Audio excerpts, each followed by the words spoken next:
साल 2021 की एक बरसात भरी रात शहर के बाहरी हिस्से में मौजूद शारदा जनरल हॉस्पिटल के सामने एक पुरानी जीप रुकी।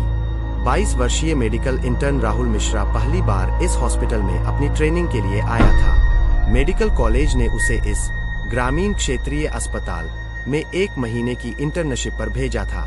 बाहर सिर्फ मेंढक की टर्राहट और तेज हवाओं की सिसकारियां सुनाई दे रही थी।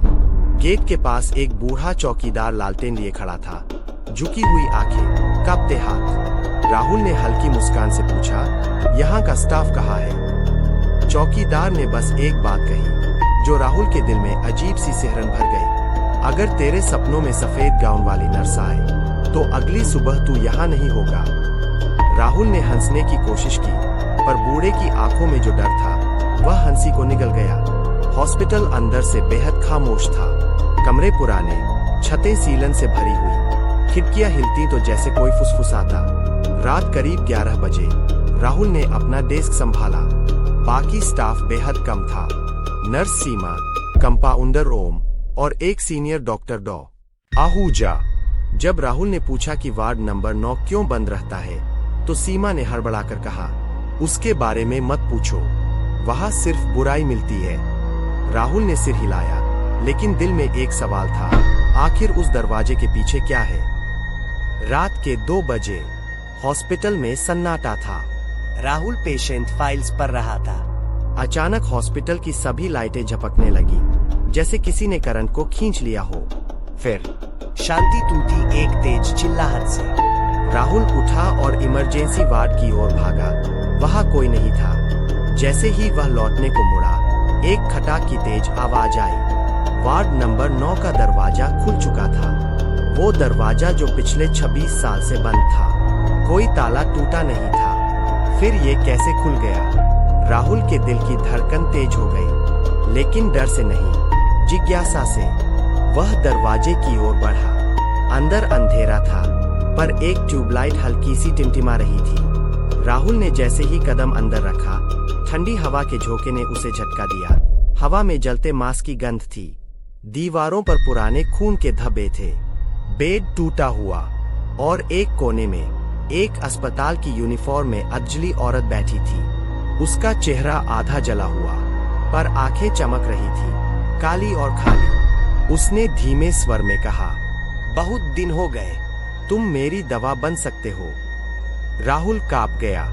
वह पलटा और बाहर की ओर भागा, लेकिन दरवाजा अपने आप बंद हो गया।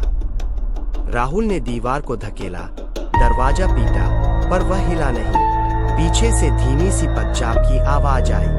वह नर्स अब खड़ी थी, एक हाथ में जली हुई सिरिंज, जिसके अंदर कोई तरल नहीं बल्कि काला धुआं सा कुछ घूम रहा था। तुमने मुझे देख लिया, अब तुम जाओगे नहीं। उसकी आवाज में ऐसा दर्द था जैसे 100 साल की तड़प एक शब्द में समा गई हो। राहुल की सांसें तेज हो गई, बदन पसीने से भीग गया।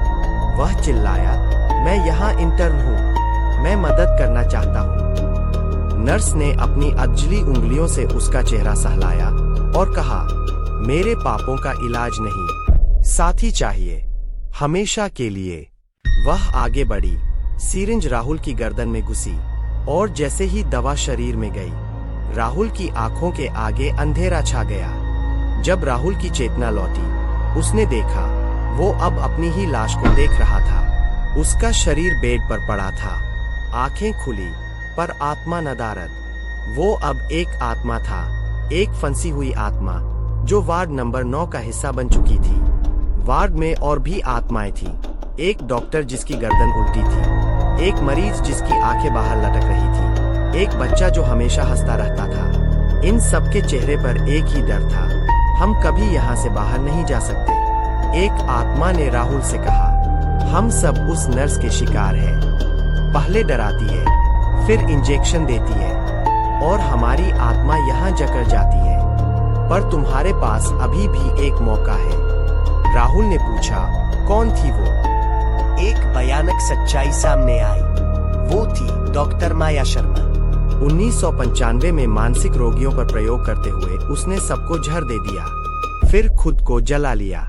लेकिन उसकी आत्मा अब भी इलाज खोजती है, नए शरीरों में। अब राहुल को सिर्फ एक चीज करनी थी, किसी नए इंसान को बचाना, ताकि कम से कम एक आत्मा तो इस चक्रव्यूह से न बंधे। लेकिन जैसे ही अगली रात आई, हॉस्पिटल में एक नई इंटर्न लड़की प्रीति आई। राहुल की आत्मा ने बहुत कोशिश की उसे संकेत देने की, लाइट झपकाई, शीशे पर लिखा डोंट गो टू वार्ड 9। उसके फोन पर अलार्म बजाया 3:33 बजे, पर वो नहीं मानी। और फिर वही दरवाजा, वही ठंडी हवा, वही अंजलि नर्स, और एक और आत्मा बढ़ गई वार्ड 9 की गिनती में। trattino trattino। अब तू सुन रहा है ये कहानी। अगर कहीं से ठंडी हवा चले, अगर तेरे सपनों में सफेद गाउन वाली नर्स आए, अगर रात 3:33 बजे तेरा दरवाजा खुद खुल जाए, तो समझ लेना वो अब तुझे अपना अगला इंटर्न बनाना चाहती है। भाग सका तो भाग लेना, वरना अगली कहानी तेरे बारे में होगी। अब तू सुन रहा है ये कहानी। अगर कहीं से ठंडी हवा चले, अगर तेरे सपनों में सफेद गाउन वाली नर्स आए, अगर रात 3:33 बजे तेरा दरवाजा खुद खुल जाए, तो समझ लेना वो अब तुझे अपना अगला इंटर्न बनाना चाहती है। भाग सका तो भाग लेना, वरना अगली कहानी तेरे बारे में होगी।